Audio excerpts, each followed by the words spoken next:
হযরতে হানি রাদিয়াল্লাহু তাআলা আনহুর বাড়িতে তিনি অবস্থান করছেন। বাস এতটুকু বলে কালকে 12:30 বেজেছিল।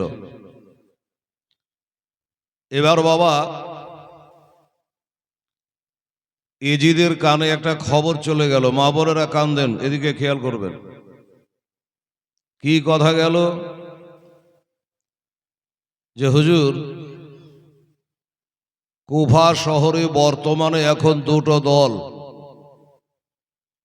বলল কেমন দুটো দল? একটা হলো হুসাইন জিন্দাবাদ, আর একটা হলো এজিদ মুর্দাবাদ। এজিদ বলল তার মানে আমার তরফ থেকে সেখানে একজন গভর্নরকে বসা হয়েছে।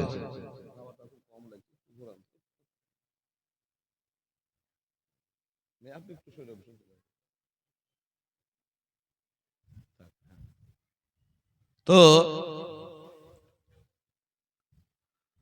আমার যে গভর্নর ওখানে নোমান বিন বাশিরকে রাখা হয়েছে, সে কি আমার কাজ করে না? কিন্তু বাবা গো, মা বোনেরা, এই নোমান বিন বাশির লোকটা আশেকে রসুল ছিল, দাওয়ানাই মুস্তাফা ছিল, আমার হুসাইনকে মাননেওয়ালা ছিল।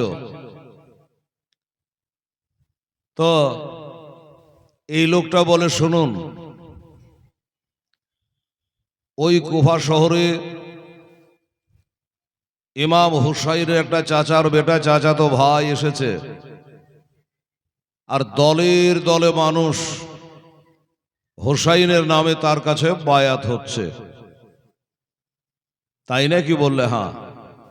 উপায়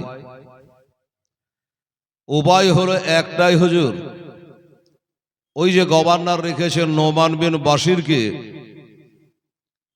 ওখান থেকে ওকে সরিয়ে দিয়ে এমন একটা লোককে গদিতে বসান যার দিলে দয়া মায়া নাই, কঠোর পাথর বরাবর দিল, তলোয়ার চালাতে পারে, এই রকম একটা মেজাজি লোককে ওইখানে বসান। এখন এজিদ দেখলো যে কথা তো ঠিকই, কিন্তু কাকে এখন হঠাৎ পাওয়া যায়? তো আমার মা বোনেরা, ভাইরা, হঠাৎ করে মনে পড়ে গেল পাশের শহর বুসরা। ওই বুসরা শহরে একটা লোক আছে, তার নাম হলো ওবায়দুল্লাহ, এর বাপের নাম জিয়াদ। তো এই ইবনে জিয়াদকে যদি ওইখানে ফিট করা যায়, তাহলে সবকে কাবু করে দেবে। হুসাইনের মাননেওয়ালা একটাও থাকবে না, সব আপনার নামে বায়াত হবে। এ বাবা, আমার মা বোনেরা শুনুন, এবার এজিদ একটা চিঠি লিখলো রে বাবা, ওই সে বুসরা শহরে ইবনে জিয়াদের কাছে। বলে, ইবনে জিয়াদ, এই বুসরা শহরটাও আমি তোরাকে দিয়েছি, এবার আরো একটা শহর তোরাকে আমি কুফা শহর দিয়ে দিলাম। যত তাড়াতাড়ি করে পারো ওই কুফা শহরে গিয়ে তুমি ওই নোমান বিন বাশিরকে চেয়ার থেকে নামিয়ে দিয়ে এবার তুমি সেখানকার চেয়ারম্যান হয়ে যাও, গভর্নর হয়ে যাও, এটাই হলো তোমার দায়িত্ব। আর একটা কথা বলে কান করে শোনো, ওইখানে যাওয়ার পরে, গদিতে বসার পরে একটাই তোমার কাম হবে, সেটা হলো এই, ইমাম হুসাইনের চাচার ছেলে, চাচাতো ভাই ইমাম মুসলিম নাকি এই শহরে ঢুকেছে। হাজার হাজার লোক, কম বেশি 40,000 লোককে বায়াত করে নিয়েছে। এই লোকগুলাকে তোমাকে ঘোরাতে হবে, আর যেইভাবে হো ইমাম মুসলিমকে খুঁজে বার করতে হবে। বার করে আমার নামে তাকে বায়াত করতে হবে। যদি বায়াত হয় তো ভালো, ইমাম মুসলিম যদি অস্বীকার করে দেয় আমি বায়াত হব না, তাহলে তার শিরচ্ছেদ করে দাও, তাকে কতল করে দাও। ইবনে জিয়াদ কে বাবা এই শিখিয়ে পড়িয়ে পাঠিয়ে দেওয়া হলো। ইবনে জিয়াদ তার ভাই আছে, একটা নাম হলো তার ওসমান। যে ওসমানের এই এজিদের তরফ থেকে চিঠি এসেছে, এই শহরটা তো আমরাকে দিয়েছে এজিদ, আবার আর একটা শহর আমরাকে দিল, সেটার নাম হলো কোফা শহর। তো ভাই আমি খুব তাড়াহুড়া করে একটু কোফা শহরে চলে গেলাম, আমি যতদিন না আসি এই শহরটা একটু তুই দেখভাল করে চালাবি। বলে ঠিক আছে। এবার কিছু লোকজনের সাথে করে কোফা শহরে বাবা চলে এলো। আর ওই যে নোমান বিন বাশির একটা জান্নাতি লোক, ভালো মানুষ, তাকে এসে বলা হলো আজ থেকে তুমি বাতিল, এখানকার গভর্নর আমি হয়ে গেলাম, আর তোমাকে বাতিল করা হলো এজিদের তরফ থেকে। উনি বলে ভাই রে, আমি বা কি অপরাধ করেছি, কি অন্যায় করেছি? চিঠি নাই, পত্র নাই, খবর নাই,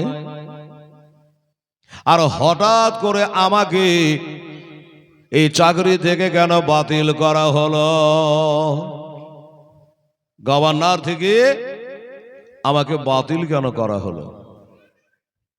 ইবনে জিয়াদ বলে তুমি এখনো তাক পাও নাই, এখনো বসতে পারো নাই, তুমি এজিদের নুন খাও আর হোসাইনের গুণ গাও। তুমি এখানকার থাকা সত্ত্বেও ইমাম মুসলিম 40,000 লোককে বায়াত করলো কি করে এজিদের বিরুদ্ধে, হোসাইনের পক্ষে। এই জন্য তোমাকে এখান থেকে সরানো হলো। তোমার হাতে কি তলোয়ার ছিল না, লোকজন ছিল না, গ্রেফতার করতে পারো নাই, তার শিরচ্ছেদ করে দিতে পারো নাই, শহীদ করে দিতে পারো না। আমার নোমান বিন বাশির বলে ভাই ও কথা বলো না, পাপের কথা বলিও না। আরে যাদের কালেমা পড়ে আমরা মুসলমান হয়েছি, সেই নবীর ঘরের সন্তানকে তুমি কতল করার সাজেশন দিচ্ছ? দরকার নেই। যেই চেয়ার আমার হোসেনের সম্মান করে না, আমি ওই চেয়ারে বসতে চাই না। আমার গভর্নরি করার কোনো দরকার নেই, ছেড়ে দিলেন। এবার ইবনে জিয়াদ বাদশাহ হলো কোফা শহরের। প্রথম কাজ হলো ইমাম মুসলিমকে ধরে বাবা জিজ্ঞাসা করা, কিন্তু ইমাম মুসলিমকে খুঁজে খুঁজে খুঁজে খুঁজে পাচ্ছেন না। উনি কোথায় আছে আপনারা কাল বলেছে, আজও বললাম, তিনি একটা জান্নাতি লোক, সর্দার, নাম করা ব্যক্তি, হযরত হানি বিন ওরওয়ার বাড়িতে রয়েছে। এরা কেউ জানে না, এত চেষ্টা করে ঢোলাই দিয়ে আওয়াজ করে বাবা। ইবনে জিয়াদ লোক দিয়ে প্রচার করে দিল, কুফাবাসীরা শোনো, এই কুফাবাসী শোনো, ইমাম মুসলিমকে যারা বাড়িতে লুকিয়ে রাখবে, ছকিয়ে রাখবে, তার কিছু রাখবো না। নাম আমার ইবনে জিয়াদ, তাকে জিন্দা রাখবো না। গোটা শহর জুড়ে এলান করে দেওয়া হলো। তারপরও কাজের কাজ হলো না, ধরতে পারল না। আমার মা ফাতেমার ঘরের সন্তান গো, আমার নবী মুস্তাফার ঘরের সন্তান রে বাবা, খুঁজে খুঁজে হয়রান পেরেশান, কোথায় আছে, কোন দিকে আছে, খুঁজে খুঁজে পায় না। ইবনে জিয়াদ মহা চিন্তায় পড়ে গেল, কি করা যায়। এত ডর দেখি, এত ভয় দেখি, এত কিছু বলেও ওই ইমাম মুসলিমের নাগাল পাওয়া গেল না। কি হবে এখন? বসে আছে একটা নওজোয়ান ছেলে, এর বাড়ি হলো মুলকে শাম। ওই জোয়ান ছেলেটা বাবা চলে আসছে। তো ইবনে জিয়া জিজ্ঞাসা করে, বাবা একটু কাছে আই তো বাবা, আমার একটা কাজ করে দিবি? ছেলেটা বলল, কি কাজ বলুন তো? বলে, এই দেশে ইমাম হুসাইন রাদিয়াল্লাহু তাআলা আনহুর সতলা চাস্তো ভাই ইমাম মুসলিম এসেছে, এত বলে কেহ কোথায় আছে, কার বাড়িতে আছে, কোনো খবর নাই। এই খবরটা যদি বাবা এনে দিতে পারিস আমার খুব উপকার হয়, না হলে এজিদ আমাকে গভর্নর রাখবে না। ওই জোয়ান ছেলেটা বাবা, এর বাড়ি হলো মুলকে শাম। এ বললে যে, হুজুর শুনেন, এই জাসুসি করা, গোয়েন্দাগিরি করা, আসামি ধরা, এটা হলো আমার বাঁ হাতের খেল। তাই নাকি? বলে, হ্যাঁ, আমাদের বংশ পরম্পরার এই গোয়েন্দাগিরি করার কাম আমরা করি। ও যদি সত্যবাক জমিনের তলেও থাকে, আমি খুঁজে বাহির ওকে করবই, খবর আপনাকে দেবই। বাবা তোর মতো লোকেরই দরকার, একটু করে দে না বাবা খোঁজটা। বলো, হুজুর কিছু খরচা আছে। কেমন খরচা? বলে, 3000 টাকা লাগবে। টাকা আমি খাবো না, ওই টাকাটা সাথে করে নিয়ে যাব, আর ওই টাকাটা ইমাম মুসলিমকে দিয়ে তার হাতে আমি বায়াত হব, না হলে ধরা যাবে না। বাদশার কি আর টাকার কমি? 3000 টাকা ওই মুলকের শামের ছেলেটার হাতে দিয়ে দিল। বের হয়ে গেল ইমাম মুসলিমকে খুঁজতে। তো জিজ্ঞাসা করছে ইবনে জায়দ, হ্যাঁ রে বাবা, তোর নামটা তো জিজ্ঞাসা করা হইল না। তোকে 3000 টাকা দিলেন, তুই যদি আর না ঘুরে আসিস তো আমার আর কিছু করার নেই, তোর ঠিকানাটা বল। বলে, লিখেলেন, বাড়ি হলো মুলকে শাম, আমার নাম হলো মক্কেল গোলাম। লিখে নিল। ঠিক আছে, এবার যা, একটু চেষ্টা করবি যত তাড়াতাড়ি হয়। বলে, কোনো টেনশন করবেন না। এই টাকা 3000 টাকা নিয়ে ইমাম মুসলিমকে খোঁজার জন্য বের হয়ে গেল। এখানে ওখানে, দোকানে মাকানে, সব জায়গায় খোঁজা শেষ করে দিল বাবা, সেও পাইল না। আছে তো আছে কোথায়? আপনারা কে বলেছে উনি হযরতে হানি রাদিয়াল্লাহু তাআলা আনহুর বাড়িতে আছে, কিন্তু বাবা রে এই খবরটা কেউ জানে না। এইভাবে খুঁজে বেড়ায়। ছেলেটা বললো যে, আমি বড় বড় কথা তো বলে 3000 টাকা নিয়ে নিলাম, যদি খুঁজে দিতে না পারি, ঠিকানা দিতে না পারি, তাহলে আমারও জান যাবে। কি করা যায়? খুব টেনশনে পড়ে গেছে। তো ওই ছেলেটা একদিন মনে করল, সব জায়গায় তো দেখলাম, আচ্ছা এই কুফার জামে মসজিদটা একবার দেখলে কেমন হয়?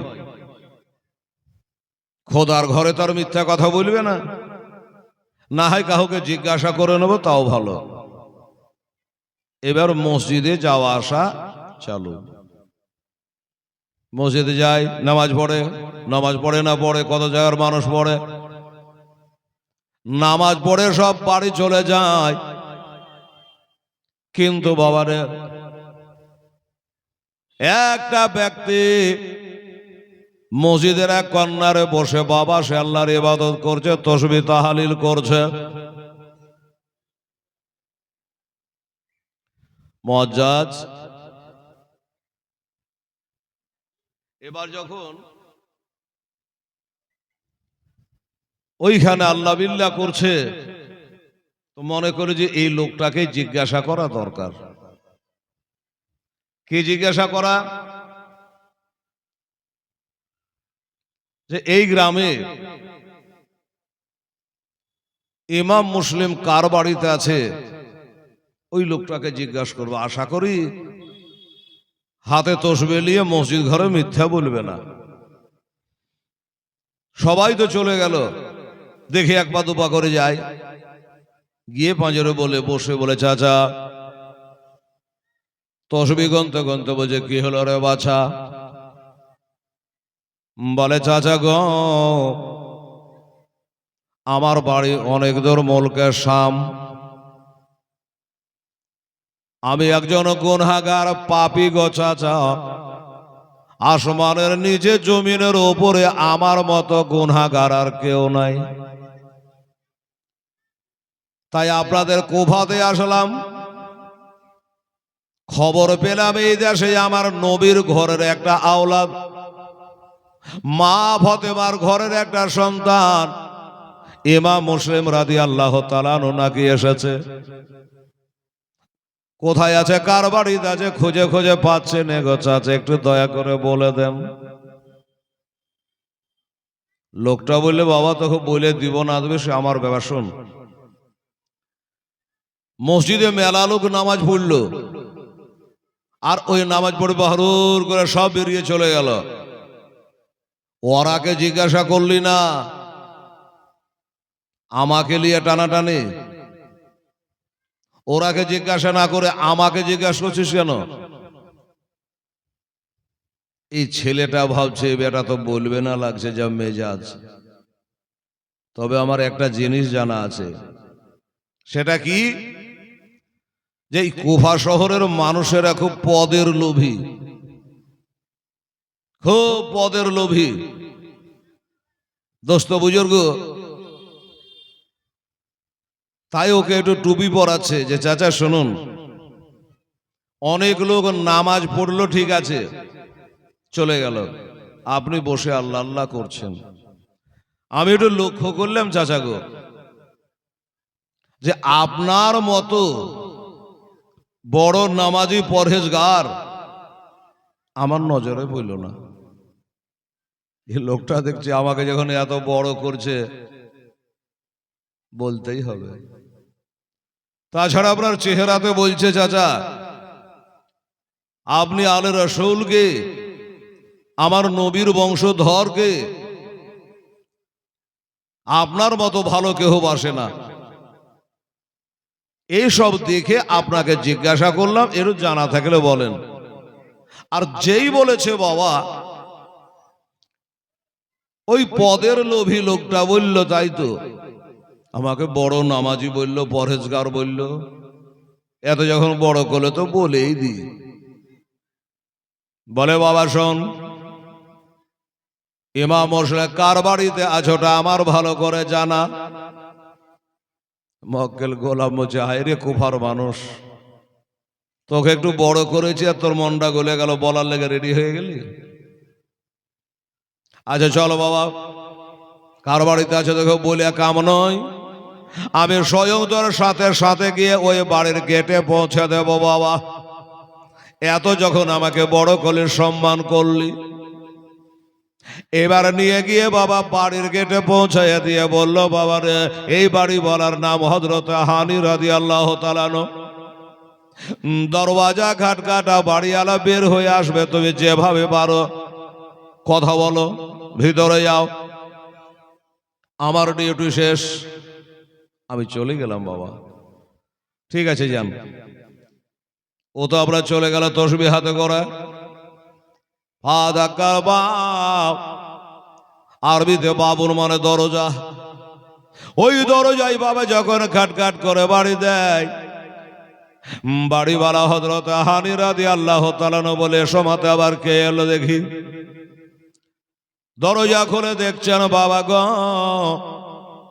এ ছেলেটাকে তো কোনোদিন কোথাও আমি বাজারে হাটে দেখি নাই, কোথায় যে বাড়ি, কি যে খবর। এই বাবা কারে চাই, কি জন্য দরওয়াজা খাটখাটাচ্ছ? বলে, হুজুর আপনার নাম হযরত হানি? বললে হ্যাঁ। শুনতে পেলাম হুজুর আপনার বাড়িতে নবী ঘরের একটা সন্তান আছে, ইমাম মুসলিম তার নাম, যদি আছে চাচা অস্বীকার করবেন না, আমান করবেন না, মিথ্যা বলবেন না। আমি মানুষটা খারাপ না, আমি বড় গুনাহগার। হাজার হলো নবী ঘরের সন্তান, আমি তার হাতে হাত দিয়ে তওবা করব, বায়াত হব। বিশ্বাস করে এই দেখেন আমার কাছে 3000 টাকা আছে, ওই যে ইবনে জিয়াদ দিয়েছিল। এই টাকা 3000 ওনাকে দেব, আর ওনার হাতে হাত দেব। এই জন্য খুঁজে খুঁজে কোনো মতে পাই না, লোক মুখে জানলাম আপনার বাড়িতে আছে। আচ্ছা বলুন তো, এবার অবিশ্বাস কি করে করা যায়? এই যে ধরতে এসেছে, এই যে গোয়েন্দা, এই যে সিআইডি, গায়ে তো আর লেখা নাই। এবার তার কথাই বাবা মজে গিয়ে, তার কথাই ভুলে গিয়ে দরজা খুলে দিল। আমার হুজুর ইমাম হোসেন যে ঘরখানে বসে আছে রে আমার মায়েরা, ওই ঘরে বাবা পৌঁছায় দিল। এবার বসে চোখের পানি ঝরাইয়া অভিনয় চালু করেছে বাবা। আর ওই টাকা 3000 বার করে সামনে দিল। হুজুর নেন, আমি বড় গুনাহগার, আপনার কাছে তওবা করার জন্য এসেছে। হুজুর আমাকে মুরিদ করলেন। মুরিদ তো করে নিল। এবার মুরিদ করে নিয়াম, আসলে তো মুরিদ হতে আসেনি, ধরবার জন্য এসেছেন বাবা সিআইডি। ডানে দেখে, বামে দেখে, আগে পিছে দেখে, সব কিছু যখন দেখা হয়ে গেল, এবার বলে হুজুর আমাকে ছুটি দেন। আপনারা যেমন পীর সাহেবকে বলেন হুজুর বাড়ি যাব, ছুটি দেন। উনি বলল হুজুর আবার আসবো, দেখা হবে, আমাকে ছুটি দেন, এখন আমি যা। আচ্ছা ঠিক আছে বাবা যা, আবার এসো। মনে মনে বলছে আর আসবো, আমার কাজ তো হয়ে গেছে। বাড়ি আলাকে চিনে নিলাম, নাম জেনে নিলাম, তুমি কোন ঘরে আছো তাও দেখে নিলাম। এই বদমাস ছেলেটা বাবা ইবনে জিয়াদের কাছে গিয়ে বলে দিল, হুজুর গো, ও বাদশাহ নামদার শুনুন, আমি যেমন বলেছি তেমনি কাজ করেছি। ওই ইমাম হোসেন এ দেশের মধ্যে আছে একটা বাড়িতে, যেই বাড়িওয়ালার নাম হযরত হানি রাদিয়াল্লাহু তাআলা আনহু। আমি নিজের চোখে তার বাড়িতে মোলাকাত করে আসলাম। আর আপনি যে ওই 3000 টাকা দিয়েছিলেন, আমি সেটাও তাকে দিয়ে এসেছে। তা হুজুর তাহলে আমার কাজ শেষ। আমার কাজ ছিল খালি কোথায় আছে, কার বাড়িতে আছে বলা, বলে দিলাম। এবার আমার ডিউটি শেষ, আমি একটু বাড়ি যাই। ইবনে জিয়াদ বলে তোর বাড়ি যাওয়া হবে না। কেন? আমার ডিউটি হয়ে গেল, বাড়ি যাওয়া হবে না কেন? বললো তোর কাজ আছে, আমার বাড়িতে খাওয়া দাওয়া কর আর পাশের ঘরে আরাম কর, তোর কাজ আছে।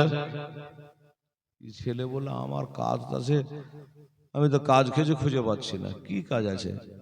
আচ্ছা দেখা যাক। খাওয়া দাওয়া করে থাকে, কিন্তু যেই বাড়িতে ইমাম মুসলিম আছে বাবা, ওই হানি রাদিয়াল্লাহু তাআলা আনহু, ওই হানির সঙ্গে কিন্তু আগের রিশতা ইবনে জিয়াদের ছিল, জানতো। তো বলি যে আমার তো পুরাতন বন্ধু, জানাশোনা লোক, নিশ্চয়ই আমার ক্ষতি করবে না। হানিকে ডেকে পাঠালো। ইবনে জিয়াদ একটা বাদশাহ ডাকলে যেতেই হবে, গেলেন। তুমি সে হানি? বলে হ্যাঁ। আচ্ছা একটা কথা তোমাকে জিজ্ঞাসা করি। বলে কি কথা? বলে এই কুফা শহরের আমি যে হাকিম হয়েছে, গভর্নর হয়েছে, তুমি জানো? বলে জানি। আমি যে এলান করেছি ইমাম মুসলিমকে যারা লুকিয়ে রাখবে, ছবিয়ে রাখবে, বাড়িতে রাখবে, আমি তার বাড়ি ঘর কিছু রাখবো না, তাকে জিন্দা রাখবো না। তুমি শুনেছো? বলে শুনেছি। শুনেছো? এগুলো শুনেছো? বলে হ্যাঁ। এগুলা শোনার পরে, জানার পরে, তোমার বাড়িতে ওই ইমাম মুসলিম লুকিয়ে আছে, তার মানে কি? তোমার বাড়িতে কেন ইমাম মুসলিম আছে, জবাব দাও। হানি বলছে ব্যাপার কি? আমার বাড়িতে আছে, আমি জানি, আমার খোদা জানে, বাকি লোক কেউ জানে না। ই জানলো কি করে? না আমাকে হাবকি মেরে চালাকি করে আমার পেটের কথা লিখছে তা জানি না, আমি সহজে রাজি হব না, আমি স্বীকার করব না যে আমার বাড়িতে আছে। তো হযরত হানি বলছে, বাদশাহ নামদার শুনুন, আমার বাড়িতে ইমাম মুসলিম আছে, আপনার কাছে কোনো প্রমাণ? কার মুখে শুনেছেন, কে বলেছে? প্রমাণ আছে আপনার কাছে? প্রমাণ লিবি বলে, হ্যাঁ ওই যে গোলামটাকে বাবা পাশের ঘরে রাখা হয়েছে, ওকে ডাকলো, মক্কেল এদিকে আয়। হানি বলছে, মক্কেল আবার কে রে বাবা? চলে আসলো। ইবনে জিয়াদ বলছে, দেখো কালকে দুপুর বেলা এই লোকটা তোমার গেটে গেছিল, তুমি দরজা খুলে দিয়েছিলা, তোমার বাড়ি গেছিল। এত বড় কি আর ডাহা মিথ্যা কথা বলা যায় চোখে চোখে তাকিয়ে? একেই তো কালকে দরজা খুলে দিয়েছিলাম, হুজুর যেই ঘরে আছে সেই ঘরে তাকে ঢুকিয়েছিলাম। আহারে, আগে যদি জানতা তুই সিআইডি ছিলি রে, ওই আমার বাড়ির কথা এখানে এসে তুই বলবি, তোকে বাড়িতে ঢুকতে দিতাম না রে। এবার চোখে চোখে তাকিয়ে বাবা মিথ্যা বলা আর গেল না। তখন হানি বলে, দেখুন ইমাম মুসলিম রাদিয়াল্লাহু তাআলা আনহু আমার বাড়িতে আছে, এটা কথা সত্য, কিন্তু আমি ওনাকে দাওয়াত করে জিয়াভত দিয়ে আনিনি। ও ছিল মুক্তার সাকাফির বাড়িতে, রাতের বেলায় এসে আমার বাড়িতে আশ্রয় নিয়েছে। হাজার হলো নবী ঘরের ছেলে, আমি একটু জায়গা দিয়েছি, নাই করি অন্যায় করেছি করি, আমি ওকে জায়গা দিয়েছি। যাক, যদি আমার অন্যায় হয় আমাকে একটু সময় দেন বাদশাহ নামদার, আমি বাড়ি যাই। বাড়ি যাওয়ার পরে ওনাকে আমার বাড়ি থেকে বিদায় করে দেব, আর তো কিছু বলার নেই। ইবনে জিয়াদ বলে, তোর বাড়ি আর যাওয়া হবে না। মারতে আরম্ভ করলো, অথচ পিছলে বন্ধুও ছিল বাবা, একটা মহব্বত ছিল, সব বাদ দিয়ে একদম লহুলাহান করে দিয়েছে, রক্তাক্ত করে দিয়েছে, মেরে মেরে রে বাবা। এবার লাস্টে তাকে একটা অন্ধকার জেলের মধ্যে ভরে দেওয়া হলো হানিকে। মা বোনেরা কিছু বুঝছেন কি? হানি কি করেছিল? ওই যে ইমাম মুসলিমকে বাড়িতে থাকতে দিয়েছিল, তাই অপরাধ মনে করে ওকে জেলে ভরা হলো।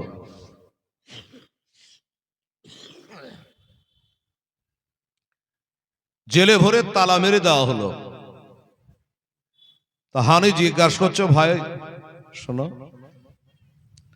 আমাকে জেলে ভরা হলো, এটাই 1 বছরের জন্য না 2 বছর না 2 মাস কি 6 মাস, কতদিনের জন্য একটু জানতে পারি কি? বলে, হ্যাঁ পারো। তোমার জেলের তালা আজ খুলবে না, কাল খুলবে না, কবে খুলবে জানো? কবে খুলবে? বলল, তুমি যে ইমাম মুসলিমকে বাড়িতে জায়গা দিয়েছো, একে যতক্ষণ পর্যন্ত শহীদ করতে না পারি তোমার জেলের তালা খুলবে না। ওই জেলখানায় বাবা পড়ে পড়ে কাঁদছে। এদিকে গোটা শহরের ভিতরে একটা মিথ্যা কথা রটে গেছে, কি জানেন? যে ইবনে জিয়াদ ওই হানিকে নাকি কতল করে ফেলেছে। আমি কি বললাম, একটু মারা ধরা করে রক্তাক্ত করেছে, কিন্তু মার্ডার করে দেয়নি, কিন্তু কথাটা রটে গেছে যে ওনাকে কতল করে ফেলেছে। আর কি বলবো রে বাবা, রে বাবা, একটা দেশের ভালো মানুষকে যদি কেউ ধরে মারে, সবাই তার দিক থেকে বলবে লোকটা খুবই ভালো ছিল এবং দেশের সর্দার ছিল। এলাকার যত মানুষ বাবা, হাজার হাজার মানুষ মিছিল বাহির করলো, চল ইবনে জিয়াদের রাজধানী ঘেরাও করব। আমাদের দেশের একটা পরহেজগার ব্যক্তি, গণ্যমান্য ব্যক্তি, নাম করা ব্যক্তি, তাকে কতল করলো কেন, আর জবাব আমরাকে দিতে হবে, না হলে ইবনে জিয়াদ তোকে গদি ছাড়তে হবে। হাজার হাজার লোক মিছিলে চলে গেল। ইবনে জিয়াদ বললে তো বড় মুশকিলে বনুরে বাবা, এত লোক, সবারই একটাই বলে আমাকে জবাব দিতে হবে করে। তার উজিরকে বলে, এই শোন, এরা মিছিলে কি বলছে শুনতো ভালো করে কান দিয়ে, কি দিতে হবে বলছে। উজির কান দিয়ে শুনে বললে, হুজুর ওরা যা চাইছে আপনার দিতে পারবেন আপনি। কি বলছে? ওরা বলছে আপনি নাকি ওই হানিকে কতল করে ফেলেছেন, তার জবাব চাইছে, কিন্তু আপনি তো কতল করেননি, জেলে ভরে রেখেছেন। আচ্ছা, এই জবাব চাইছে বলে, হ্যাঁ ঠিক আছে আসতে দাও। মিছিল চলে আসলো, কাছাকাছি হলো। ইবনে জিয়া চিৎকার মেরে বলে, শোনো এ মিছিলওয়ালারা, কান করে শোনো, আর হই হই করতে হবে না, বন্ধ করো তোমাদের মিছিল। কে তোমরাকে বলেছে আমি হানিকে কতল করে ফেলেছি? কার মুখে শুনেছ? শোনা কথা বলে মিছিল বাহির করে দিয়েছ? ওনাকে যদি তোমাদের দেখাতে পারি, দেখান, কোনো ব্যাপার না, দেখিয়ে দেন, আমরা জানি যে কতল করে দিয়েছেন, তাহলে ওনাকে দেখান। বাদশাহ বলে, এত হাজার হাজার লোক আমার জেলে আটবে না।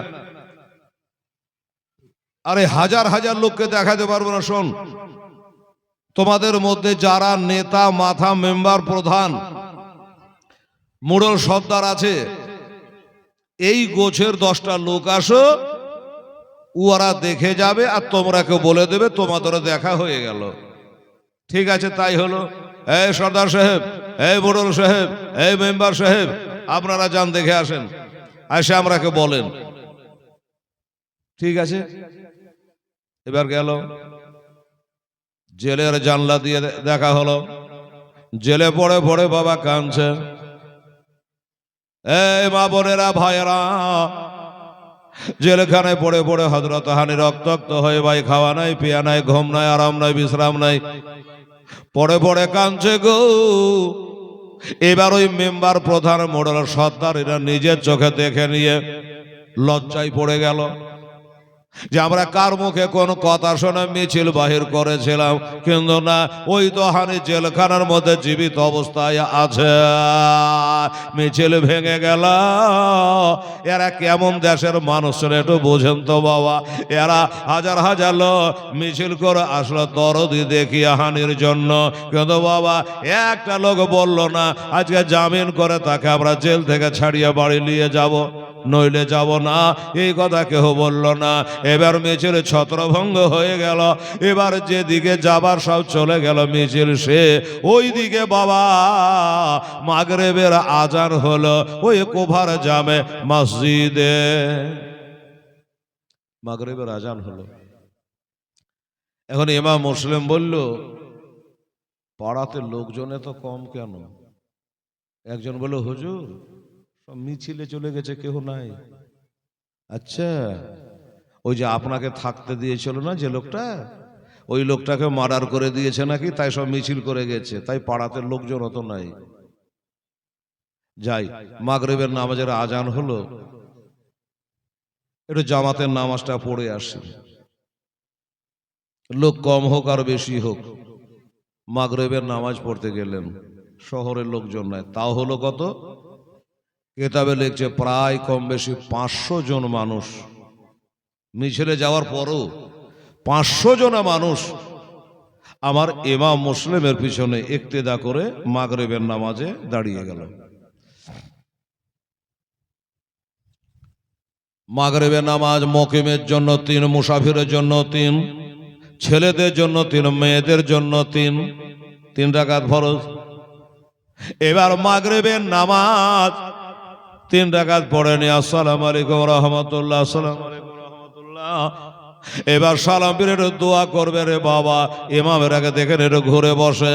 এবার ঘুরে যদি বসতেছে, ওই 500টা মানুষের মধ্যে বাবা 5টা মানুষও নাই, একটা মানুষ সব পালিয়ে গেছে। ইমাম মুসলিম বলে, ব্যাপার কি? আমার 40,000 লোকই বা কোথায় গেল?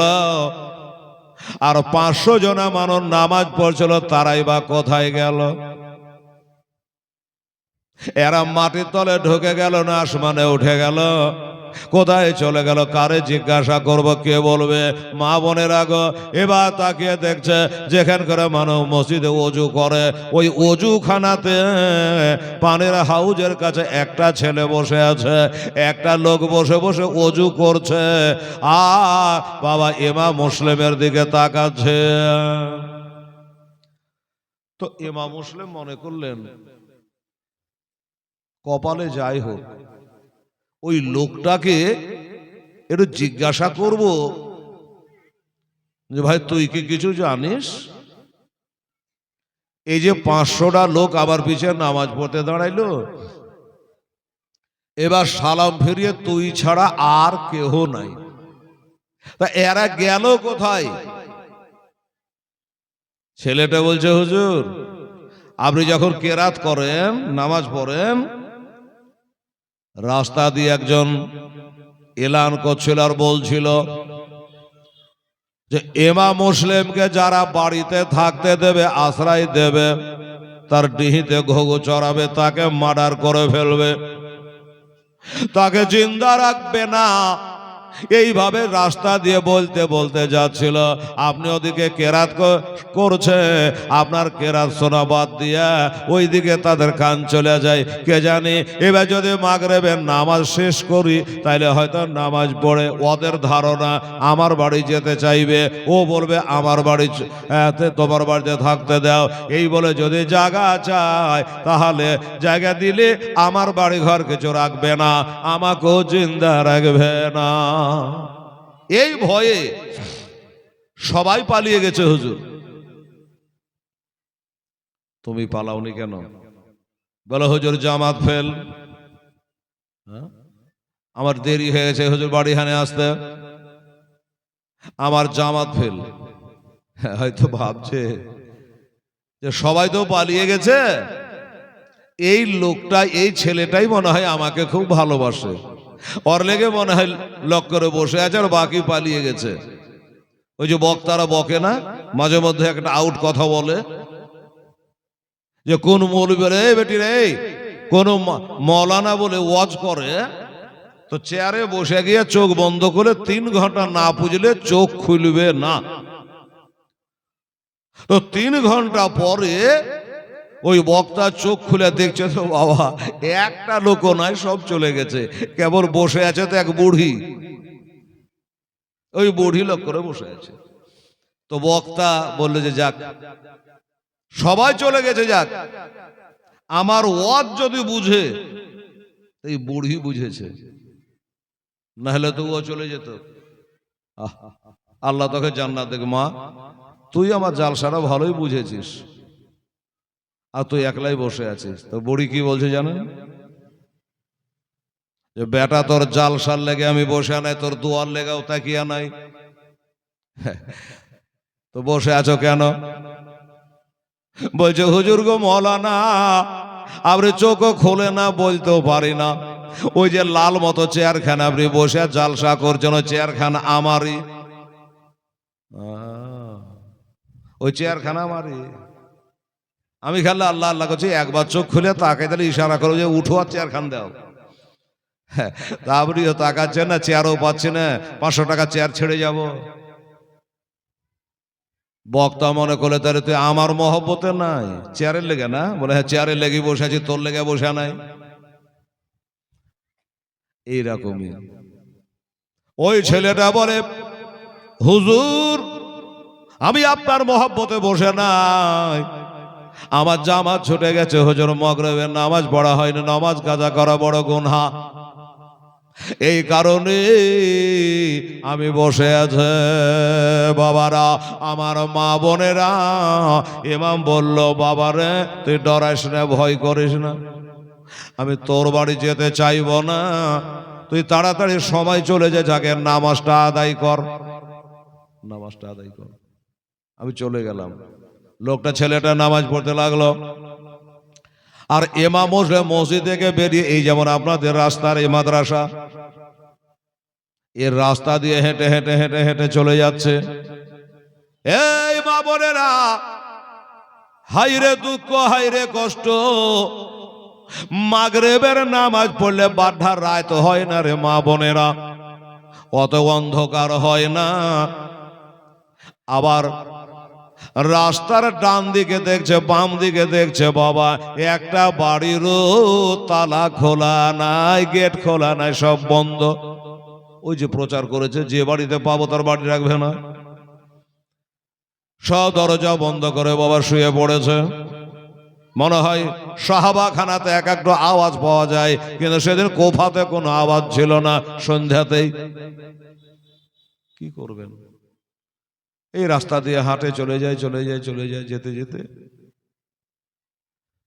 এই যে আমার মা বোনেরা যেমন চুপ করে বসে আছে, এইরকম একটা মহিলা, একটা মেয়ে, একজন মা দরজা খুলে গেটের কাছে বসে আছে, একটা হারিকেল হাতে করে। ওই হারিকেলটার কড়া বাম হাতে ধরেছে, আর ডান হাতে পলতাটা একটু বাড়াই, আলাটা বড় করে, আর এমনি করে ওই হরকেলের আলা দিয়ে যেন একে একে খুঁজে পাই না, অমনি আবার ছোট করে দিয়া ওই মেয়েটা বাবা পিছনে কই দরজার আড়ালে বাবা হারিকেলটা লুকিয়ে দেয়, আবার একটু বাহার করে, আবার দেখে, আবার লোক এই মজা করছে। ইমাম মুসলিম বলে, ব্যাপার কি, সবাই তো গেট বন্ধ করে দিয়েছে, কিন্তু ওই মেয়েটা কেন দরজা বন্ধ করে না? টুকি ভুলকি করছে, তার মানে কি? হারিকেলের আলা একবার ছোট করছে, একবার বড় করছে, তার কারণ কি? এই কারণটা আমাকে জানা লাগবে। এক পা দুপা করে গেলেন, গায়ে তো লেখা নেই যেটা ইমাম মুসলিম। বলছে, হ্যাঁ রে মা, কি ব্যাপার, কিসের ব্যাপার? বলে, তোদের পাড়াতে কেবল মাগরিবের নামাজ হলো মসজিদে, আরে এখনই একবারে সব আলাবাতি লিভিয়ে দিয়ে দরজা বন্ধ করে সাহেবটে গেছে, সব সেটে গেছে, ব্যাপারটা কি? আস্তে কথা বল বাবা, দেওয়ালের কান আছে, দুশমনেরা ঘুরে বেড়াচ্ছে। কি জন্য বাবা আজকে দেখো সন্ধ্যাবাতি দেয় নাই? ওই ইমাম মুসলিম রাদিয়াল্লাহু তাআলার নামে একটা মা ফাতেমার ঘরের ছেলে, আমার নবী বংশের একটা ছেলে নাকি এই দেশে এসেছে। ওই ছেলেটাকে যারা বাড়িতে থাকতে দেবে তার বাড়ি ঘর কিছু রাখবে না, এখনই এলান হয়ে গেল, এখানে প্রচার করে গেল, এই কারণে সব দরজা বন্ধ করে দিয়েছে। উনি নাকি মসজিদে নামাজ পড়তে গেছে, এখনই আসবে। আচ্ছা, তো মেয়েটা জানেন আমি কার সাথে কথা বলছি? এটাই যাই ইমাম মুসলিম, এটা মেয়েটা জানে না রে বাবা। যাই হোক, তো ইমাম জিজ্ঞাসা করছে, মা গো, সবাই জানের ভয়ে বাড়ি ঘর বাঁচাবার লেগে, জান বাঁচাবার লেগে সবাই দরজা বন্ধ করে দিয়েছে, আর তুমি কেন খুলে রেখেছো? তোমার মরণের ডর নাই কেন? দরজা খুলে বসে আছো, আর এমনি করে হারকেলের আলা দিয়া কি খুঁজছিলে? বলছে, বাবা শোনো, আমিও দরজা বন্ধ করে দিতাম, হারিকেলটা ফু দিয়ে লিভিয়ে দিতাম, পারলাম না রে বাবা। কেন পারলে না? বলে, বাবা আমার কত সাধনা করে, কত মানত মেনে, কত ইবাদত করে আল্লাহর কাছে একটা বেটা চেহে নিয়েছিলাম বাবা। আমার ওই বেটার নাম রেখেছে আদর করে বেলাল।